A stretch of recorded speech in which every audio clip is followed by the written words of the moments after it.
This is the BBC. For details of our complete range of programmes, go to bbcworldservice.com/podcasts. Welcome to the latest global news, compiled in the early hours of the morning on Friday, the 9th of February. I'm Emilio Sanpedro with a selection of highlights from across BBC World Service News today. Coming up.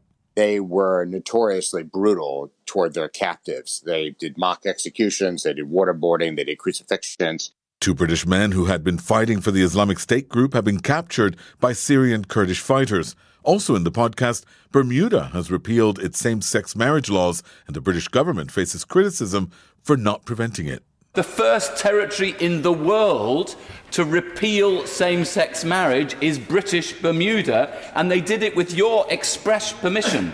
And you sound like you're asking us to be in the picture. Is that what you're saying? And he's like, yeah, why not? 3 men who became heroes for stopping an attack on an Amsterdam to Paris train in 2015 are now Hollywood actors in a Clint Eastwood movie about the attack, starring as themselves. Social media platform Twitter has seen its profits grow for the first time in its history. We'll find out how they did it. Twitter makes money through advertising. What they do is they sell our eyeballs, our attention, to advertisers who want to get our attention. That's all coming up. But first, Syrian Kurdish fighters have captured 2 British men who had been fighting for the Islamic State group, who became known the world over for their role in the torture and execution of Western hostages, including the American journalists James Foley and Stephen Sotloff. Alexander Koti and El Shafi El Sheikh were part of a group of 4 British fighters who became known as the Beatles because of their British accents. Adam Goldman, a reporter at the New York Times, broke the story and tells us about some of the notorious acts these men carried out. These were Brits, 4 Brits from West London who had gone to Syria at different times in 12 and 13. Some had joined Al-Qaeda, and eventually all ended up with the Islamic State. And they ended up being in a position where they were in charge of the imprisonment of Western hostages, French, Danish, American, German, Spanish, and they were notoriously brutal toward their captives. They did mock executions, they did waterboarding, they did crucifixions. And of course, the most famous of them all was Jihadi John Mohammed Emwazi, who beheaded 3 Americans and 3 Brits in a series of graphic and gruesome videos that shocked the world. I spoke to the BBC's Richard Lister, who explained more about the capture of these 2 British members of IS. Well, this news has just emerged, but it looks as though American officials are confirming that these 2 were actually captured in early January by the American-backed Syrian Democratic Forces, who are a Kurdish-led militia which are fighting the last remaining pockets of Islamic State insurgents really close to the Syrian border with Iraq. It seems they were picked up and fairly quickly the militia realised that these were foreign fighters. They apparently handed over details of them to American special forces, who use biometric measures, fingerprints and so on, to confirm their identities. And we understand that Americans have been questioning them. And according to officials quoted in the New York Times, they are cooperating to some extent and have provided information about the current strength and whereabouts of senior members of so-called Islamic State. And they were part of this group of 4 known as the Beatles. What were they known for? Yes, the Beatles called that simply because so many of the English-speaking hostages recognised their English accents, and so that became the name for them. And even though they wore balaclavas and they were concealed, the hostages that were in contact with them became aware of their identities to some extent. They realised that they were English, and they were notorious for the brutality with which they treated their captives.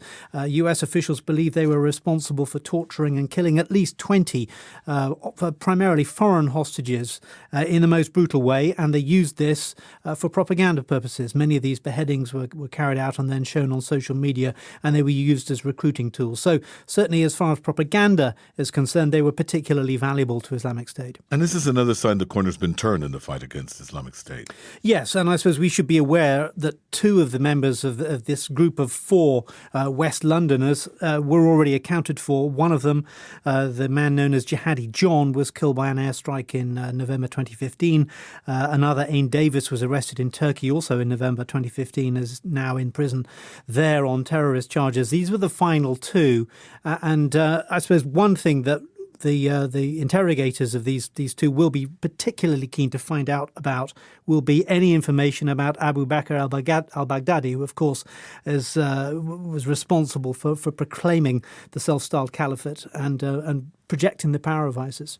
Richard Lister, to Nigeria and the extremist group Boko Haram are increasingly using young women and girls to carry out devastating suicide attacks. In 2017, 133 children were used in these attacks in northeast Nigeria. 2/3 of them were girls. Stephanie Haggerty spoke to 14-year-old Falmata, who was forced to prepare to become a suicide bomber for Boko Haram. This is a story of how she was abducted and then managed to escape, not just once, but twice. To protect her identity, Falmata's words are voiced by an actor. This is what Boko Haram told me. If you really want to get to paradise, this, they say, is such an easy thing to do. Falmata was only 14 when she was forced to become a suicide bomber. She was on her way to visit her uncle in a small town by the border with Cameroon when she was approached by two men on a motorbike. They didn't even have guns. And at first, I had no idea they were Boko Haram fighters. She was whisked up onto the bike and taken to a camp inside a thick forest called the Sambisa. They give you a choice. Marry a fighter or go on a mission. I told them I don't want to marry because I'm still too young. The older girls tell us they don't care how old you are. If you marry one of them, they will go to you for private affairs day and night. It goes against everything in the society that we live in. Children as young as 5 are strapped with explosives and sent into mosques, sent into markets and into homes. Some are actually sent back into their own homes. And the idea is to really strike out in any way that they can just to continue this carnage, this horror. Fatima Akilu is a psychologist and head of the Neem Foundation, one of the few organisations helping people to deal with the trauma of the Boko Haram insurgency. They were brainwashing them and telling them, you're doing this for Allah and you're going to go straight to heaven and all this stuff. They were also being told that if you don't do it, we're going to kill you. When your time comes, they tell you to look for a place filled with non-believers, like a church or a crowded marketplace. And when you detonate your bomb, they say you'll enter paradise. A lot of people have not had much education of any kind, whether it's Western or Islamic. Learning about the Quran doesn't mean that you're learning about Islam, because it's teaching them the Quran in isolation of everything else. And the rest of the teaching is ideology. Life for Falmata in the camp was monotonous. Wake up, pray, eat, clean. Pray, eat, clean, all day long, in that order. The only real activity was religion lessons. But she found the lessons confusing. I just like the normal Quran and Hadith teaching. I find their teachings hard to follow. But even though I don't understand properly, I don't think that killing someone could ever be a lawful act. Falmata was sent on a mission with 4 other girls. They were strapped up, each with a girdle of homemade explosives, and driven to the edge of a town. As they walked towards the town, the girls agreed they weren't going to do it. I decided to ask the first people I met to untie the vest. But the first people I met were also members of Boko Haram. I spent a month with another group of fighters in a different camp. And just as before, I refused to marry. They tied their own bomb on me and sent me right back out. This time, I ran. If I was caught again, I thought that I would surely be killed. I ran and ran. And when I stopped, I found myself on a farm. I asked the farmers to help me take off the vest and to throw it back into the forest. But they were afraid of me. There is so much fear and stigma of Boko Haram that people who escape from the group are often viewed with as much suspicion as the militants themselves. The farmers removed the bomb, and Falmata eventually met someone who helped her to find her family. But now she lives in hiding, in fear of anyone finding out what she's been through. That report from Stephanie Haggerty. The tiny British island territory of Bermuda has become the first country to repeal its same-sex marriage laws, and the decision is proving to have a knock-on effect around the world. The UK government faces criticism, and some people who don't even plan on visiting Bermuda have had their wedding plans cancelled. The newsroom's Jonathan Savage explained why this decision has had such an impact. Put simply, cruise ships. Take the company that runs the Cunard and P&O cruise lines. Carnival UK has a head office in the UK, but their ships are registered in Bermuda and subject to Bermudan law. Why? Well, one of the reasons is to allow them to conduct weddings at sea, which is something British law doesn't allow. Now, they wanted to conduct same-sex marriages for some time, and last year the Bermudan Supreme Court legalised same-sex marriage. It was all systems go. But yesterday, the governor of Bermuda approved a law repealing that decision, which ended the plans of any gay couples who'd booked a wedding at sea. I've been in touch with Carnival UK. They say they're very unhappy about the decision, and while they can't offer legal same-sex marriages anymore, they are offering a commitment ceremony or a renewal of vows, and also offering refunds to anyone who'd booked. And this has also led to criticism for the British government. Yeah, people who support same-sex marriage in the UK say the UK should have used its right to veto the change in the law because it's a British territory, Bermuda. Here's what the opposition MP Chris Bryant said to a foreign minister in Parliament earlier.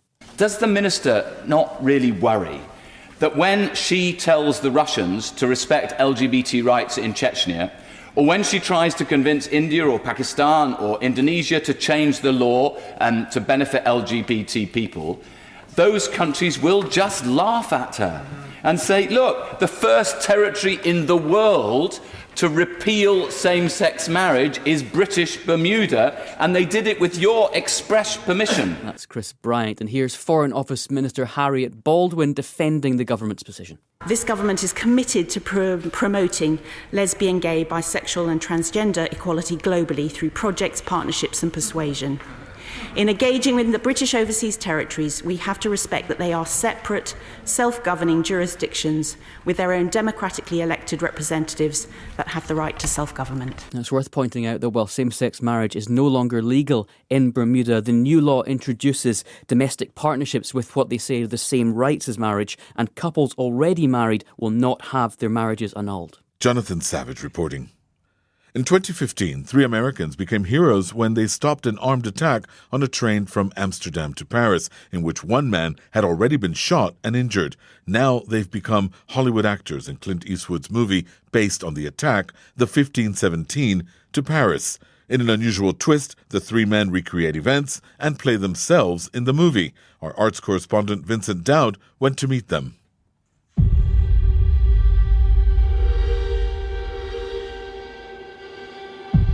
A lot of the 1517 to Paris is backstory. Only about a quarter of it reconstructs what happened on a high-speed train just entering France from Belgium.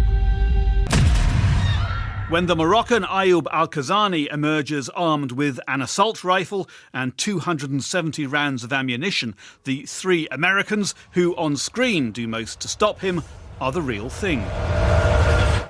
Friends since school in August 2015, Spencer Stone, Anthony Sadler and Alex Skarlatos found themselves caught up in the attack and had only seconds to react. Il y a donc un des marines qui a été blessé par balle. The 26-year-old man was tackled by 2 off-duty American military personnel. What I saw was a man running into car 12, bleeding from the neck. Next thing you know, we were all just trying to tie him up. It all happened so fast. In fact, the film's many flashback scenes of kids growing up in Sacramento, California are engaging. Alec came to see why director Clint Eastwood thought they were so crucial. But I think that's very important to the movie to show how long we know each other because, or else why would we back each other up on the train? We have such a strong history of friendship. Anthony, you were all friends. You come over as being a bit cooler. When I came to the school that they were at, I kind of, lack of a better word, opened up their world a little bit, and they opened up mine. We're very different, but we shared experiences that we hadn't previously had. You guys just want to skip Paris? If we weren't meant to be on the train tomorrow, something would physically stop us. Originally, Spencer, Anthony and Alec were to have been played by actors. 3 weeks before filming began, they realised there'd been a change of mind. They had been casting for about a month, and we completely were fine with that because we thought, that's how movies work. And he called us down, asked us to reenact things on camera for him. And we're like, sure, for accuracy purposes, we can do that. And then he says it again, and he realized we weren't understanding what he was saying. So we kind of interrupted him, like, Mr. Eastwood, sound like you're asking us to be in the picture. Is that what you're saying? And he's like, yeah, why not? Did he tutor you on every single line? The extent of his directing was just be yourself and do what you guys did. Luckily, it was only 2 years ago. And if the script says something contrary, then throw it out and just say what you would say. Like, I'll do the rest and I'll capture it. And when Mr. Eastwood says he'll do the rest, you just got to trust him, and he did. Spencer, like Alec, had chosen a military career. 3 years ago, on a reunion trip, they and Anthony Sadler sneaked into first class looking for Wi-Fi. Ayub Al-Khazani was about to enter their lives. Spencer, so you'd actually been dozing, half asleep. What did you see and what did you think? What woke me up was the train employee running by, and that's what I was concerned about at first. And I looked over at Anthony, and we woke up at exactly the same time. And then I take my headphones off. First thing I hear is glass breaking, people screaming. And then I turn around, and I see him just charge the gun. I was like, oh, it's a terrorist. He's going to kill everyone here. I just saw a moment of opportunity because when he cocked the gun, he didn't start shooting yet. So it looked like, I was like, oh, maybe did he jam it? Whatever it is, like, we got to go right now. Spencer runs up to him down the aisle, and I'm fully expecting, from my perspective, Spencer to be shot. He tackles him, then Alec goes, then I go. But at that point where you're running towards the gun, that is actually a very brave thing to do. I wasn't really, thinking about everyone else. I was just thinking about myself. I just saw that, something had to be done, and I didn't want to die, and none of us wanted to die. And that's what really propelled me out of my seat. I wasn't getting up thinking, I need to save the day, It was more so, there's a problem, and we need to deal with it. And as I tackle him, he kind of butt strokes me in the face with the gun, or I literally run my face into the gun or something. And we're kind of scuffling on the ground. I was practicing jiu-jitsu at the time, so I kind of went to that. Immediately put him in a rear naked choke, threw myself against the wall with him. He pulls out a pistol, tried to shoot me in the head with that. And then he pulls out a box cutter, trying to slit my throat. Slices my left thumb to the bone, severs my tendon and nerve. Alec tries to shoot him with the pistol twice. And then I threw him in the choke and then choked him unconscious. That nobody died that day on the 1517 was partly good fortune. If the gunman's assault rifle had worked, there could have been carnage. But the attack has changed the lives of all three men. Anthony, Alec and Spencer now have Hollywood agents, and all are trying for long-term acting careers. Vincent Dowd. You're listening to Global News, the most important stories and the best interviews and on-the-spot reporting from the BBC World Service. Every weekend, you can hear a review of the week's main news stories and why they matter. That's in the world this week. And the program's also available to download from our website, bbc.co.uk/programs. Fake news and the war on the web is nothing new, but some politicians are questioning whether the anonymity and power offered by the internet giants YouTube, Twitter, and Facebook means that fight is now being lost. For the first time ever, a British parliamentary committee held hearings on Thursday in Washington, D.C. at George Washington University, where the MPs have been hearing from some senior social media company executives. One of them, Juniper Downs, the global head of public policy at YouTube, addressed the concern about Russian interference in UK elections. We're happy to cooperate with the UK government's investigation into whether there was any interference in elections in the UK. We have conducted a thorough investigation around the Brexit referendum and found no evidence of interference. Again, we looked at all advertisements with any connection to Russia, and we found no evidence of our services being used to interfere in the Brexit referendum, and we're happy to cooperate with any further efforts. Tim Franks spoke to Joe Stevens, who is one of the MPs involved. We've come to Washington because we wanted to speak to the leadership of the various internet platforms. And so because they're based here, we were able to speak to people who govern worldwide responsibility for platforms as opposed to the UK representatives. Does that mean that you were dissatisfied with the answers that you got from those British representatives of these same companies? We have been previously. It's been like extracting teeth, trying to get information out of some of them. And so we wanted to make it as easy as possible for particularly Facebook to give us the information that we were looking for. And I think this morning's evidence sessions have demonstrated that it was certainly worth doing that. Why? What have you heard? We've heard from Facebook, Google, YouTube, Twitter, all the companies accept that more needs to be done, and Facebook particularly in terms of fake news and the bots and fake accounts that are going on their platforms. So we also had an announcement this morning about some changes Facebook will implement in relation to electoral campaigning. Previously, it was not possible. So, for example, if I'm standing in an election, my opponent is paying for political advertising and targeting it to specific individuals in my constituency, and it's done through dark ads. I can't see it. I never see it. What do you mean by dark ads? Under the new rules, dark ads are political advertising that somebody pays for, and it is specifically targeted to other individuals. And so the only people who see it are the person paying for it and the person receiving it. So it could be saying anything about me as a candidate, and I wouldn't be able to see it or hear it. The new rules being introduced by Facebook, which were announced today, mean that I will be able to ask Facebook to disclose to me all the political advertising under these new arrangements. There does seem to be some debate as to how much influence this political advertising, or fake news as it's called, actually has on the political debate. What's your feeling? Well, they're two different things. So fake news or misinformation or disinformation is one thing. Political advertising and the role of internet platforms, particularly here in the States, the huge amounts of money that's going into political advertising, which is unregulated, is another thing.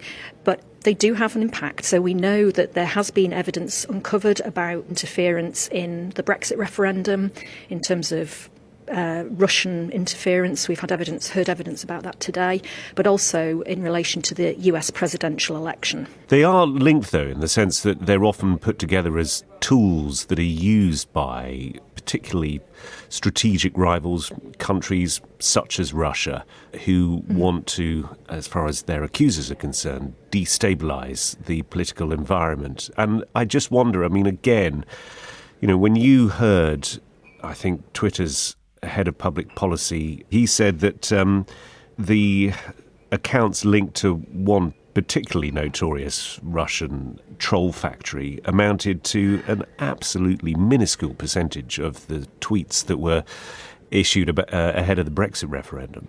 But that was just one thing that they looked at. So what we heard today is that at any one time in any particular month, 300 million people are using Twitter, and that they challenge 6.4 million accounts per week because they have concerns about their authenticity or who is behind them. So there's clearly a huge policing framework that needs to be undertaken, but what we heard today was that the actual policing of it is inadequate because so much is getting through. I wonder about the argument from the other end, though, which is that however much people such as you push, and however much the social media companies argue that they're going to take a more responsible attitude, or responsible as far as you're concerned, two factors will mitigate against that. One is that they are driven by profit first, and the second is that as artificial intelligence becomes more sophisticated, it's going to be nigh on impossible to distinguish between real users, artificial users, between fake news, real news, and so on. And so essentially you're whistling in the wind. Well, I think if you from a consumer perspective, the platforms say that they care about their users, they care about their communities. If the trust that is there currently, if that trust is lost, then users will move away. They'll go to something else. And then obviously advertisers won't be spending the billions and billions of pounds and dollars that they spend on advertising on the platform. So there's a shared interest in finding a solution to this. There seems to be a sense of momentum gathering that something needs to be done. Whether there's agreement on what that is, we'll wait and see. Tim Frank speaking there to MP Joe Stevens. And we're staying with social media as Twitter has reported its first quarterly profit since the company started in 2006. It attributed the revenue boost to better targeting of advertising as well as global sales growth.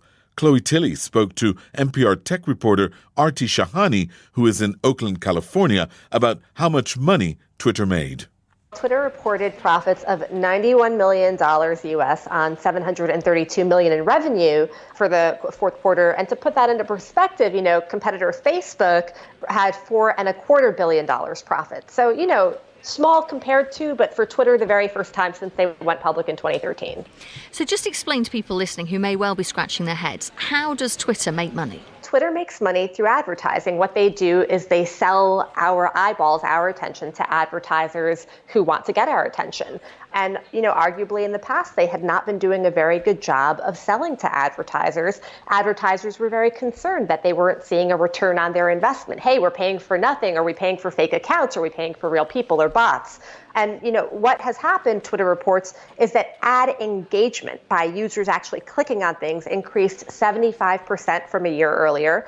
And the cost per engagement, what advertisers had to pay for that engagement, decreased 42%. So advertisers are now, according to the numbers, getting more eyeballs for less money. So why is that? Is that because the adverts are being targeted better on Twitter? It's a combination of things. It's better targeting. It's also more user engagement. I mean, one thing you have to keep in mind is that when you entice the users to use the platform, for example, by doubling the character limit from 140 to 280 characters, people abandon ship less and then use Twitter more, so they're more likely to stay on to see the advertisers. And then the products have changed. So Twitter is offering more products for advertisers to place their ads. Video is the largest ad format for Twitter. Twitter signed 22 new live streaming partnerships.